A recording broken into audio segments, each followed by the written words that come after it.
Bienvenue à tous sur Mayash Training. Aujourd'hui, nous allons voir comment calculer un compte d'exploitation ou un compte de résultat pour une entreprise. Le compte d'exploitation est un tableau des comptes annuels de l'entreprise. Il montre le chiffre d'affaires hors taxe pour la période concernée ainsi que la somme des charges. Il formalise le modèle économique de l'entreprise et visualise son résultat, que ce soit du bénéfice ou de perte.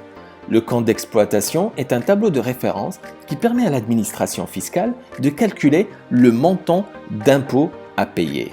Donc, commençons par calculer ce compte d'exploitation. Comme vous le voyez sur l'écran, nous avons sur l'onglet chiffres clés toutes les valeurs dont nous avons besoin pour nos calculs. Les charges sont indiquées en valeur négative et les ventes sont indiquées en valeur positive. Commençons par la ligne 4. La ligne 4 correspond au CA total, ça veut dire le chiffre d'affaires facturé par mois. La ligne 5, ce sont les encours de production, ça veut dire toute la production qui est en cours ou finalisée, mais qui n'est pas encore facturée sur le mois. Sur la ligne 6, nous devons calculer la variation des encours, ça veut dire la valeur des encours du mois actuel moins la valeur des encours du mois précédent.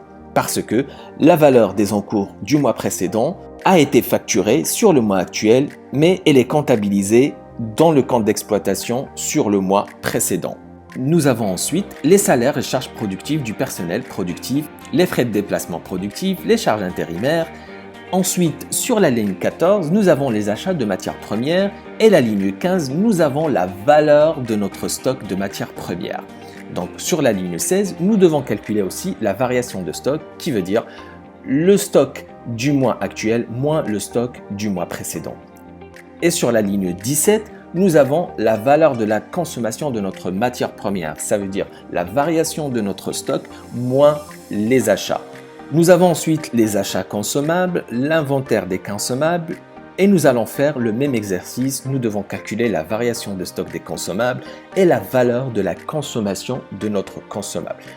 La consommation, c'est toujours le stock du mois actuel moins le stock du mois précédent moins les achats. Nous avons ensuite sur la ligne 23 les charges de sous-traitance par mois. À partir de la ligne 25, nous avons les autres charges variables comme l'entretien matériel, l'outillage, le gasoil payé et le péage des autoroutes. À partir de la ligne 29, nous avons les coûts de structure ou ce qu'on appelle les coûts fixes. Ça veut dire tous les salaires administratifs des chefs, des commerciaux. Ensuite, toute la location et taxes des véhicules. Sur la ligne 32, la valeur de l'amortissement des machines splittées sur différents mois, la location immobilière plus la taxe foncière, les assurances et puis enfin les dépenses générales que vous estimez sur votre coût fixe. Bien sûr, toutes ces valeurs vont nous permettre de calculer notre compte d'exploitation. Donc, nous avons sur l'onglet Flash Résultats le calcul total de notre chiffre d'affaires par mois, ainsi l'ensemble de nos charges variables, ensuite l'ensemble de nos charges fixes, ainsi les pourcentages de marge sur coût variable et marge de résultat courant ou la marge de bénéfice net avant impôt. Donc sur la ligne 3, c'est le CA total, ça veut dire le chiffre d'affaires total qui va être le chiffre d'affaires total que nous avons vu sur l'onglet chiffres clés plus la variation des encours. Donc notre chiffre d'affaires total annuel est estimé à 1 555 000 €. Sur la ligne 5, nous allons mettre les charges de sous-traitance. Et puis sur la ligne 7, ça va être le chiffre total net. Ça veut dire le chiffre d'affaires total moins les charges de sous-traitance. Donc notre chiffre d'affaires total net est estimé à 1 339 000 €. Donc pour les charges variables, nous avons les salaires et charges productifs de la main-d'œuvre, les frais de déplacement de la main-d'œuvre, les personnels intérimaires que nous avons payés, ensuite la valeur de la consommation de matières premières par mois que nous avons calculée sur l'onglet chiffres clés, la même chose pour la valeur de la consommation des consommables, Et puis les charges des entretiens matériels et outillage, et puis gasoil et péage que nous avons toujours sur l'onglet chiffres clés. Donc le total charge variable est la somme de toutes ces charges que nous avons saisies. Ensuite, la marge sur coût variable est le chiffre d'affaires total net moins le total charge variable. Et puis le pourcentage de la marge sur coût variable ou la MSCV, c'est la marge sur coût variable divisée par le chiffre d'affaires total net. Donc, dans notre cas, notre marge sur coût variable est estimée à 716 000 € avec un pourcentage de MSCV est estimé à 54% sur l'ensemble de notre chiffre d'affaires total net.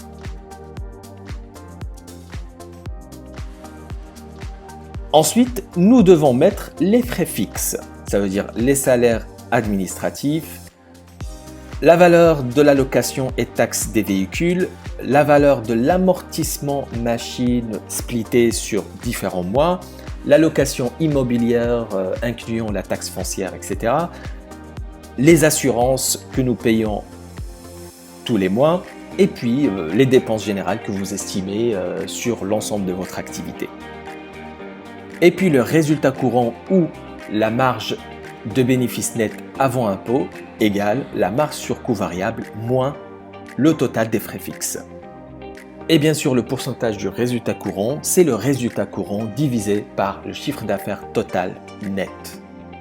J'ai mis une condition de couleur pour visualiser le résultat quand il est en positif ou en négatif. Comme vous voyez sur le mois de mars et avril, nous avons un résultat négatif. Donc l'entreprise, elle perdait de l'argent sur le mois de mars et avril. Mais sur l'ensemble de l'année, l'entreprise gagne de l'argent et son bénéfice net avant impôt est estimé à 208 000 €. Ça veut dire 16% de notre chiffre d'affaires total net.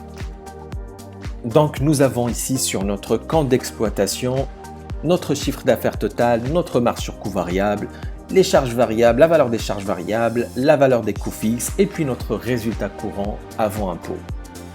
J'espère que vous avez compris l'exercice et je vous donne rendez-vous très prochainement avec une nouvelle étude de cas.